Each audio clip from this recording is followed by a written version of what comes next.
Welcome to the Bible Feed podcast. I'm Dan Weatherall and Paul Davenport is with me again. Hi, Paul. Hi, Dan. Here we are again. Yep, here we go. Talking about more prophets and actually opening up one of the books of the prophets today for a book introduction. And we're going to be looking at Isaiah. So last time, on the last episode, we looked at the whole idea of the prophets, who they were. We explored how we should read them. We thought a little bit about the context of the covenant, so the whole sort of covenant history of Israel and how the prophets are really key people throughout that history, that they're shaping how we should understand that history throughout the Old Testament, the Hebrew scriptures, and that's what we've done. But we need examples now, don't we? And that's what we're going to do. We're going to start off with Isaiah. So that's the plan. Yeah, hopefully we're going to do two parts on Isaiah. I think you said last time that Isaiah is too big to do in one, so we'll do it in two. It's actually too big to do in two as well, really. So that's very true. Very much going to be an overview. We'll split it into two parts, and then we'll do one on this book of the 12, the minor prophets. Yeah, each of which are too small to do in one, so we're going to do them all in one. I don't know. We might end up doing them all individually as well. Yeah, who knows? So, These are overviews. I suppose with a book like Isaiah, it can seem so daunting because it is so big and quite deep, and it's a prophet, therefore it's difficult. We talked about that last time. So it can seem daunting, and therefore you don't ever look at it. But hopefully what we'll try and do on two shortish overview episodes will be enough for you to think, I'll give it a go. I'll read it, I'll open it, and I'll try and see what it's like. So that's what we're going to try and do.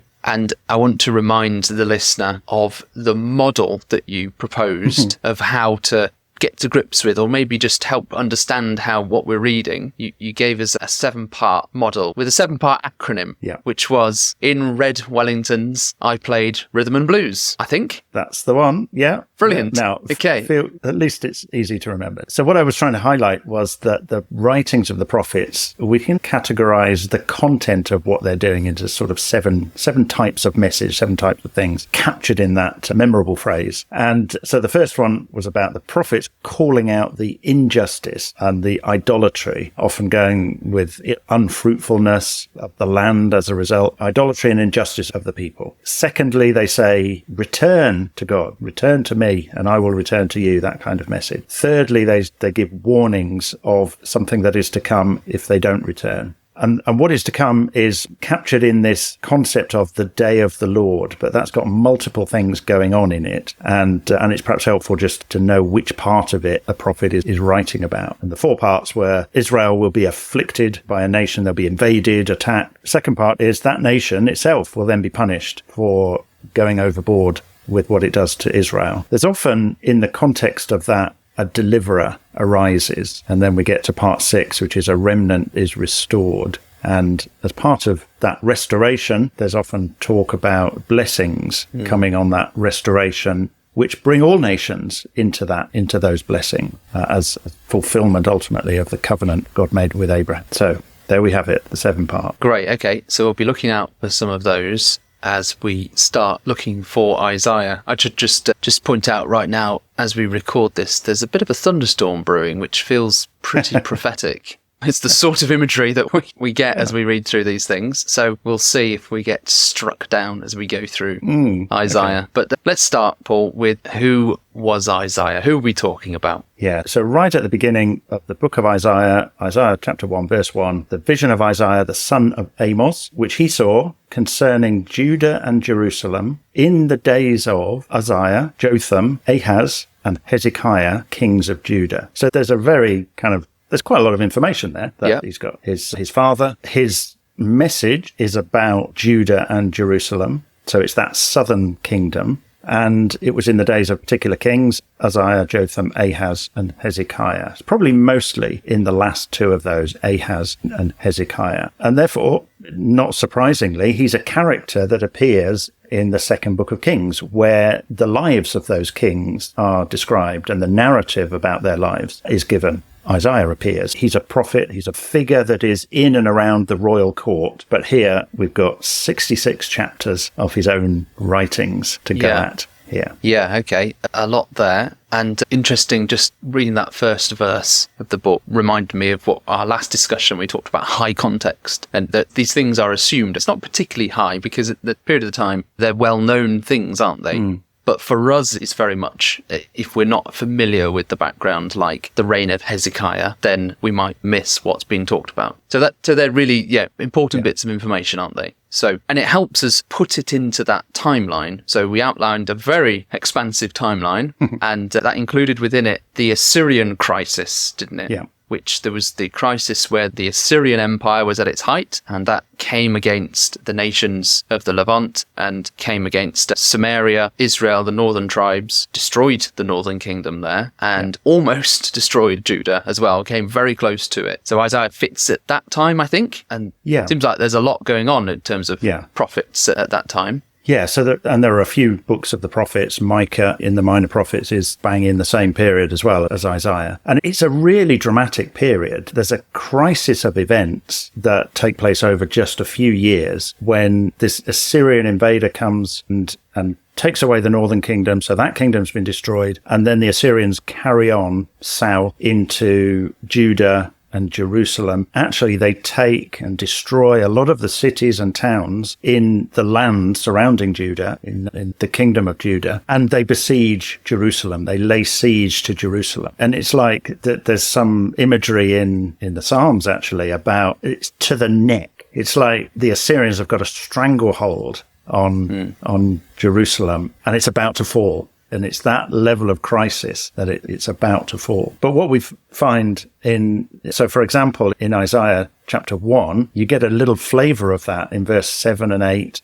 And this is an example of the kind of poetic language. Your country lies desolate. Your cities are burned with fire. In your very presence, foreigners devour your land. It is desolate, as overthrown by foreigners. And the daughter of Zion is left like a booth in a vineyard, like a lodge in a cucumber field, like a besieged city. You can see that poetic, there's those parallelisms, kind of two statements that say almost the same thing, but play on each other to say a little bit more together. And there's this picture of the surrounding countryside is desolate, but there's this city. I don't know, what does a cucumber field look like? I guess a field full of cucumber plants, Paul. Yeah. And are they tall? I don't think so, but I don't know. No, I don't really know. But you're asking someone who can't grow anything. But I think they're quite flat to the ground. Yeah. And then you've got this booth, like a shed in the middle of the field, and it sticks out. It's prominent, and everything around it is flattened, and Jerusalem is left there still standing like a besieged city. Yeah,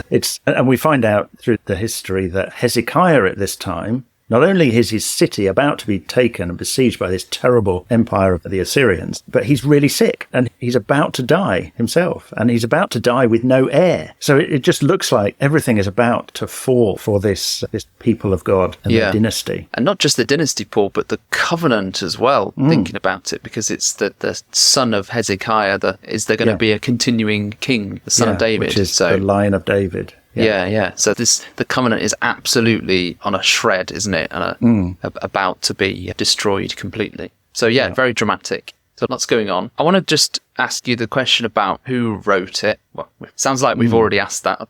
Feels like I've already asked that. But I mean, there are, isn't there? If you turn to any kind of scholarly book or anything that talks about Isaiah in a bit more detail, any commentary or anything like that, you're very quickly going to run into the suggestions of the fact that there are what's often called second Isaiah or maybe third Isaiah, and the way that people who've studied the book have split it into 2 or 3 sections and thought that actually this reflects an earlier writer, maybe real Isaiah, and then the next 2 reflect people who wrote something much later and it became stitched together. Some of the later parts talk about Babylon, don't they? They seem to talk about a later time period than the Assyrian time period. What do you make of that? What do you make of this question about whether or not it was one individual or some other individuals in the line of Isaiah's sort of tradition, effectively? Yeah, and we won't spend long on it, but it's important to recognize that proposal is there. Our starting point for this is that there is a God. We have good reasons to believe that there is a God. There is a supernatural, supreme being, and that God is trying to communicate to us through these writings, through these scriptures, through these prophets. And we've got, therefore, a God that is of that nature and able to communicate, wants to communicate, is going to ensure that we have the book of Isaiah that he intended us to have. And it's authoritative at that level, that it's the book of Isaiah that the God who is communicating with human beings intended us to have. And when we look at it in that context, who physically wrote each part of it becomes less critical because God is the source of it. Could be that it's all Isaiah, one Isaiah, and that he produced all of it exactly as we have it now, and that he was able, through being moved by the Spirit or whatever the process of inspiration was, he was able to write about future things that relate to Babylon 100, 150 years later, and people at that time, he was able to do that. There's maybe just a slight nuance just to bring into it, in that Isaiah does say in chapter 8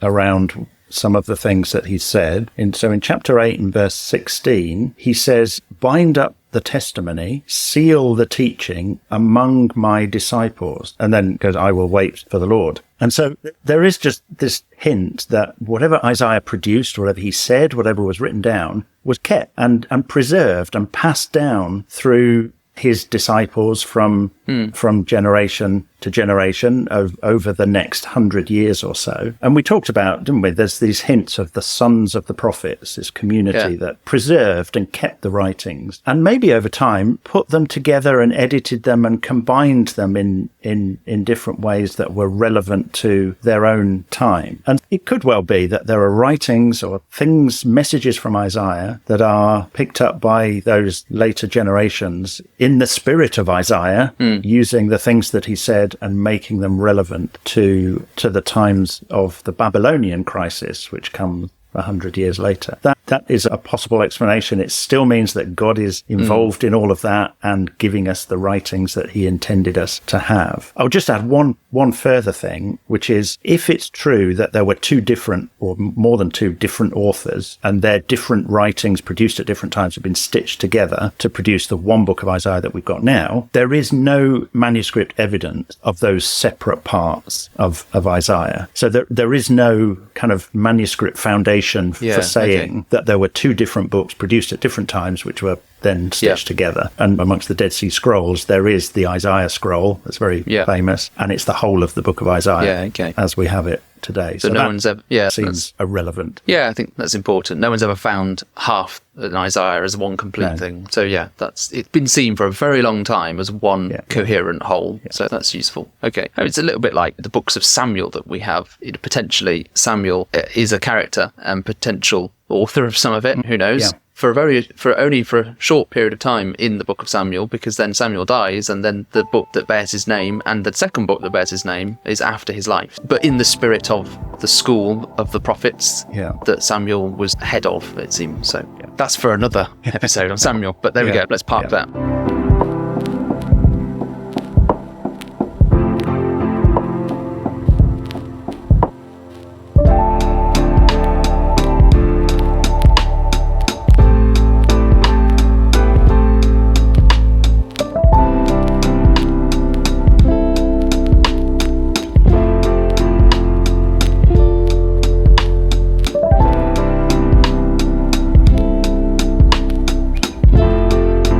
And what we really need to do is dive into this now, Paul, because there's 66 chapters and we're hoping to do chapters 1 to 39. So there's lots to go through, lots to tackle. How are we going to do this?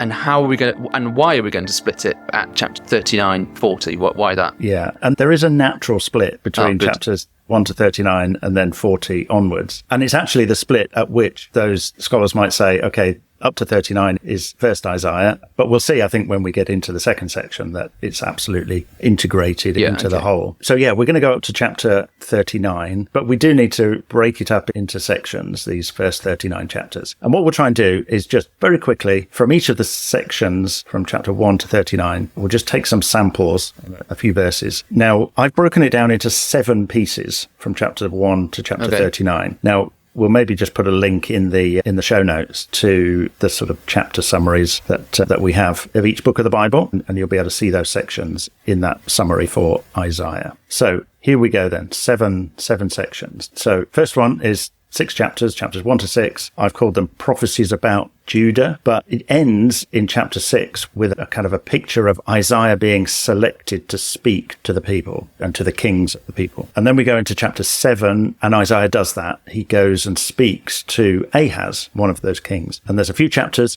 about his interactions with Ahaz. That's taken us to chapter 12. And then we go from chapter 13. We've got quite a bunch of chapters here now. I think there's 11 chapters, chapter 13 through to 23, which are all messages to other nations, not to Israel, messages to other nations that are surrounding Israel. Then we've got to chapter 24, and we've got 4 chapters that are essentially really emphasizing that God's in control. The Lord reigns in Zion is what I'd characterize that. And then another block of 4 chapters, warnings for Judah, this southern kingdom. And then another 4 chapters which are a bit more hopeful, and there's hope for Judah. And then we go into the final 4 chapters, 36 to 39, which is really a historical account. It's more like a historical account. It's less about poetic prophecy stuff, and it's about the reign of Hezekiah, what happened in the reign of Hezekiah. So there we are. Those are our 7 sections that we're going to step through. Yeah, and that the last section, the Hezekiah's,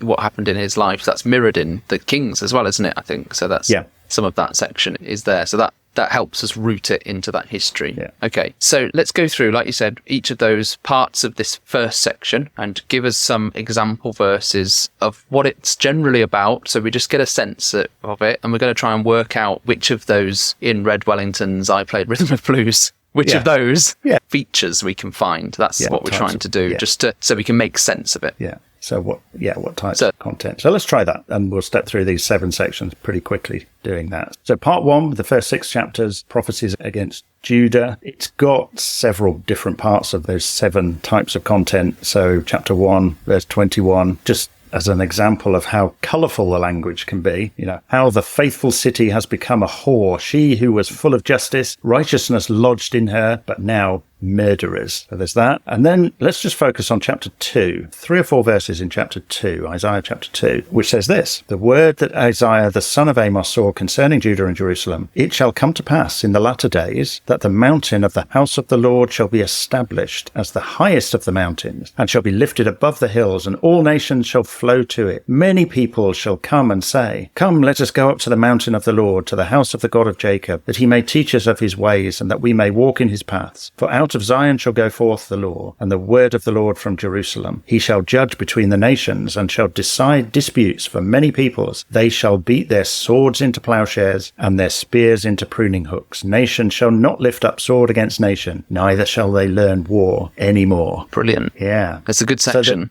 So there's an identical section in Micah. We said Micah with Isaiah. So what type of content we got there? Okay, so we've definitely got the blessings. So starting from the end, haven't we? This is blessings to all nations, peace and safety to everyone, that kind of thing. But it's this phrase, isn't it, in the latter days. So it's this. That's helpful to see that. I wonder if there's judging between the nations, whether there's a bit of a sense of judgment on those who've punished, or whether there's a little bit of that. The one who judges will be able to do it. Yeah. So it's a forward-looking resolution of the covenant, completion of the covenant passage. Yeah. And it's brought about a situation in which nations that were divided and at war with each other are brought together into a unity. And there's no division anymore between peoples. And there's this mountain of the house of the Lord. There's a mountain kind of elevated above, from which flows out kind of peace and righteousness and justice. I guessed a little flavour of Eden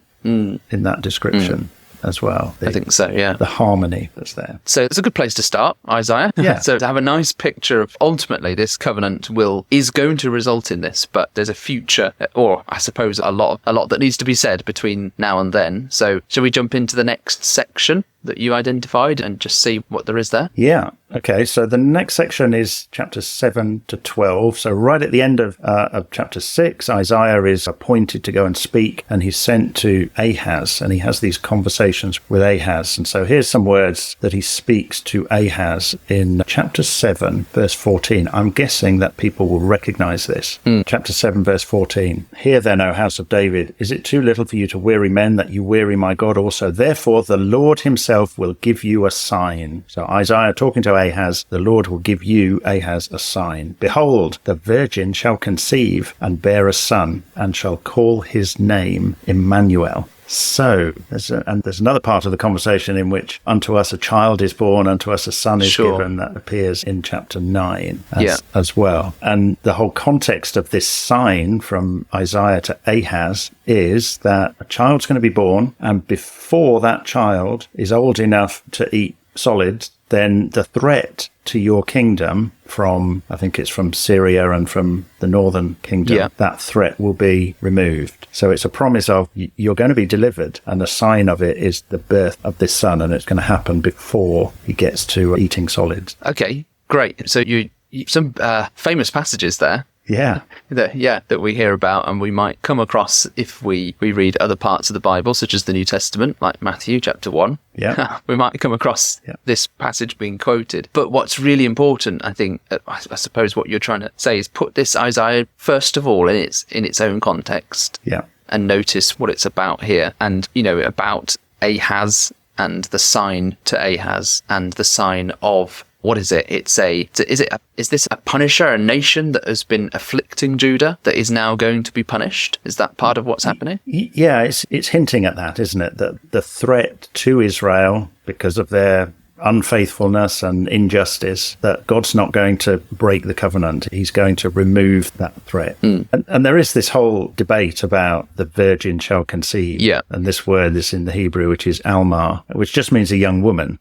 So it's not that surprising that a young woman might conceive, but this is a virgin shall conceive. That's something different. And, and we know that's quoted in the New Testament about Jesus. And not just the New Testament using the idea of the virgin shall conceive, but in the Greek translation of the Hebrew scriptures that Jewish scholars produced, they used the Greek word for virgin rather than the word for young woman. And it's curious as why, given that they're not linking it to Jesus at all, why would the Jewish translators use the word virgin in this context? Maybe when we get to a later section, we might see a hint of why they might do that. So maybe there's even, before Jesus arrives on the scene, there's something about this being a virgin. Okay.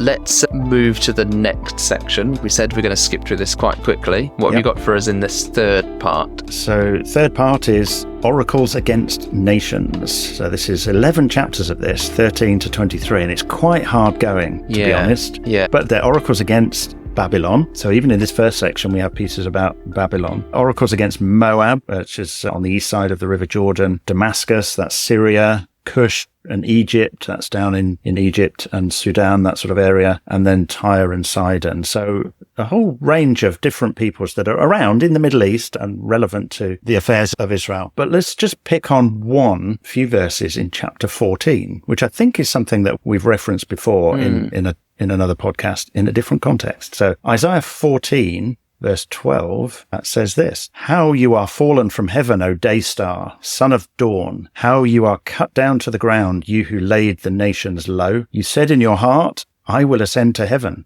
Above the stars of God, I will set my throne on high. I will sit on the mount of assembly in the far reaches of the north. I will ascend above the heights of the clouds. I will make myself like the Most High. There we go. So what do you think of that, Dan? Yeah, so this is great. These sections against the different nations, they're clearly part of that. These people like Babylon who have punished Israel, they're now to be punished. Someone who has been so proud and arrogant, and is almost archetypal proud and arrogant, to set themselves up as the Most High, effectively, try and take the place of God. That's so this and Babylon. I think the episode that we did on it referenced this and said, okay, in the context, it probably isn't a fallen angel because the whole chapter is addressed to the king of Babylon from verse 4 of that chapter. But what is the king of Babylon doing? Okay, he's attacking Israel. He's decimating the temple. He burns the temple, destroys it, takes captives, destroys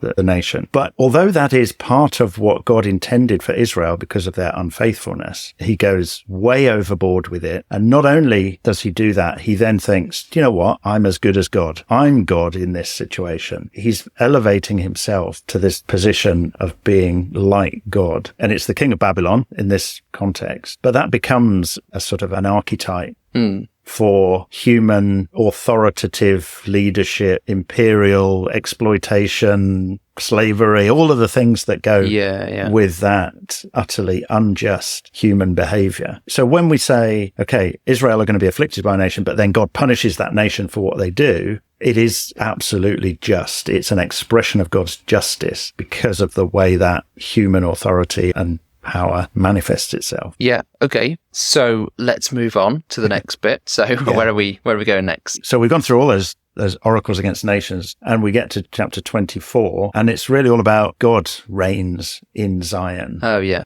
So it seems appropriate, actually, to come after all of that. Yeah. That there are these other peoples and leaders that are claiming to be high like God. Actually, no, God is the one in control. God is in charge. So beginning of chapter 24, behold, the Lord will empty the earth, make it desolate. He will twist its surface, scatter its inhabitants. The earth shall be utterly emptied and utterly plundered. The Lord has spoken this word. And it's quite, I'd call it decreation language. It's undoing the fabric of creation, of reality. And in Isaiah chapter 25, we read this. So this is a little bit different, kind of coming out of the back of that decreation. We get this in verse 6 of chapter 25. On this mountain, the Lord of hosts will make for all peoples a feast of rich food, a feast of well-aged wine, of rich food full of marrow, of aged wine refined. He will swallow up on this mountain the covering that is cast over all peoples, the veil that is spread over all nations. He will swallow up death forever. The Lord God will wipe away tears from all faces, and the reproach of his people he will take away from the earth, for the Lord has spoken. So we've got some different aspects. Yeah. So that reminds me of that first section we looked at, Isaiah chapter 2. We've got, again, this mountain and death destroyed. It's like war being destroyed, instruments of war and cruelty taken away, so that kind of thing. But to get there, we've got the destruction of those who've been punished, of Israel and of the nations who are punishing. And then those who are left as well, this kind of remnant, the people left. It's very dramatic, isn't it? Chapter 24 is the whole earth is just desolate. But actually, there is a remnant. There is a number of... But it's not the end. It's just the next turn of the cycle, if you like, when there's a remnant that comes through and is restored. And maybe that time, the next time, there'll be all these great blessings for all peoples on a mountain with all of that plenty and blessing and Eden-like language again. Yeah, okay. Yeah. So just putting that next to the section that we've just had, we've had all these Gentile nations, other nations around like Babylon, going over and with their violence and whatever their oppression, setting themselves up as God. And then the answer to that is no, God reigns. The Lord reigns. Yeah. And this is ultimately what he's trying to do, trying to work with the people to bring a remnant through to that blessing. Okay. So that makes sense. What happens next then? So we've got 3 more sections to take us to chapter 39. Chapter 28, we have some more warnings for Judah. Okay. So chapter 28 starts talking about the destruction of that northern kingdom, which will have just happened before the Assyrians come down into Judah and besiege Jerusalem. So it's a much more immediate. Look, you can see what's happened to the northern kingdom and the terrible things that have befallen them and the destruction there. So change your ways, return to me because they're coming. It's a really immediate kind of threat.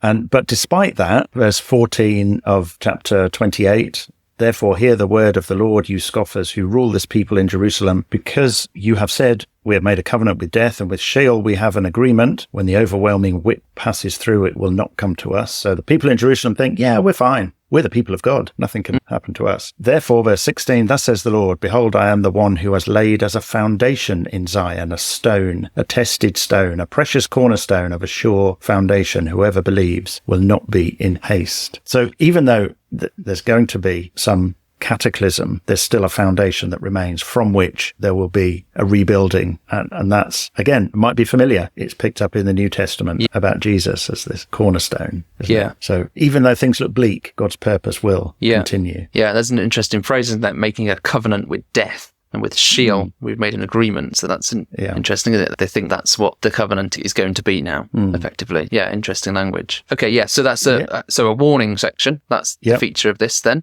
It's very much look on your immediate horizon, look what's coming, but a promise of the perpetual covenant, the never-ending covenant from God. And then, so we've got one more section before we get to the historical bit, I think. Is that right? Yeah, so chapters 32 to 35 is a much more hopeful little section. So after all that warning, a bit more hope. There's a king will reign in righteousness. There will be a restoration in which there will be righteousness. And then there's the famous chapter, Isaiah 35, about the wilderness, and the dry land shall be glad, the desert shall rejoice and blossom like the crocus. And it talks about the eyes of the blind being opened, the ears of the deaf unstopped. So lame man leap as an hart, and the tongue of the mute sing for joy. So waters breaking out in the wilderness, becoming a pool, blessings, fruitfulness, plenty, and all of that in Zion. And the ransomed of the Lord shall return. So captives returning, which was a very real thing in the time of Hezekiah. When the Assyrians left, the captives were able to return. But it's couched in this language, which again sounds very much, okay, we're replanting the Garden of Eden. It's that sort of language again. Yeah, that really fits with that.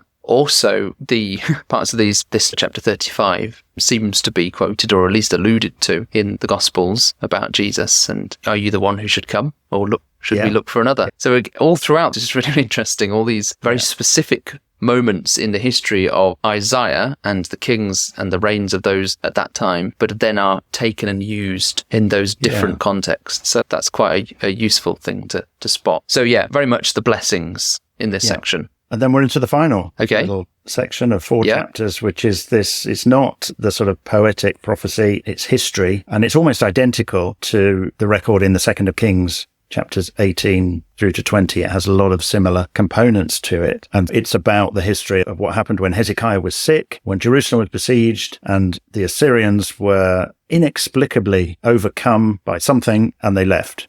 So Jerusalem was free, and then Hezekiah recovers. And so although it gets to this real crisis point where everything seems like it's about to all fall apart and disappear, it then recovers from that. But we'll just link back to, we said when we looked at Isaiah chapter 7, this curious phrase about a virgin shall conceive, and Jewish writers, Jewish translators of the Hebrew into Greek use this word virgin. Why did they do that? We perhaps get a hint of that in Isaiah chapter 37. Part of this section. Isaiah, in response to a prayer from Hezekiah, because Hezekiah is desperate for relief from this crisis, he prays to God, and Isaiah comes back to Hezekiah with a message from God in chapter 37, verse 21. Then Isaiah, the son of Amos, sent to Hezekiah, saying, Thus says the Lord, the God of Israel, because you have prayed to me concerning Sennacherib, king of Assyria, this is the word that the Lord has spoken concerning him. She despises you, she scorns you, the virgin daughter of Zion. She wags her head behind you, the daughter of Jerusalem. So the city itself is described as this virgin daughter of Zion. So I think in the Jewish translators' minds, they were seeing in Isaiah 7, a virgin shall conceive, bring a son, and that will lead to blessing. They were saying it's Jerusalem is their picture of that kind of virgin that will be restored and spring back to life or bring new life and be restored. So I thought that was an interesting, perhaps, reflection on that verse in Isaiah chapter 7. Yeah, so that sort of seeing the nation, seeing the city as this kind of maiden, this virgin, which goes through this crisis, but that out of that emerges a period of blessing and restoration, which is like the conceiving of the virgin, which is a miraculous sign. Yes, and when you look at the history of that time, the promise, the sign to Hezekiah that God was with him, if you like, was that the Assyrians would leave, but the land is desolate. But then the sign is that the wilderness would bloom, that for 2 years, there would be a really plentiful harvest that would feed the people, and this would be an evidence of God being with them. Brilliant. Thanks a lot, Paul. We've skipped through half of Isaiah very quickly, and maybe that's in not as much detail as you needed, but hopefully it's just given a flavour of it, I think. a flavour of what this is about, to just help you then approach the book, understand a little bit about its context, and then understand how we can make sense of the types of things that are being talked about, which is what it was all about. So that's hopefully been really helpful. Those different 7 aspects of prophetic writings that you've identified, Paul, we've gone through lots of those. We've seen language drawing on the holy mountain, the idea of the Eden place as this image, this prophetic picture of the future blessing of the covenant, creation and decreation, all those sorts of things. But it's all got a very specific context. But then, of course, these big themes then take it into bigger places throughout, which is really quite helpful. Yeah, and I think it leaves us with a real deep assurance that however desperate and terrible things might look, God is still working in history. And it's moving forward. Things are moving forward towards an intended outcome. It's not giving us a detailed roadmap to that outcome, but it is giving us the assurance that God's perpetual covenant is going to reach the destination that he intends. Yeah. Okay. Very good. So throughout that, we've had a bit of a thunderstorm just here, and a downpour and all sorts of noise. I don't think it was quite overhead. Otherwise, I might have turned off. But there we go. Hopefully that's not come through too much on the recording. But we've seen the end of that and the blessings that are following now with calm, and the threat of war is gone, and the grass and the weeds might bloom more in the garden. Yes. Yeah. Excellent. And maybe some flowers as well, but we'll see. But now they've been well watered. So excellent. Thanks, Paul. Next time, we're going to continue with Isaiah. We'll look at the second part of Isaiah from chapter 40 onwards. So that's the plan. So stick with us. Hopefully it's helping you, encourage you to open the books of the prophets and maybe Isaiah itself, just to read through it and see what it has for you. So head over to biblefeed.org and find us on YouTube, Facebook, on different socials, and hopefully see you next time.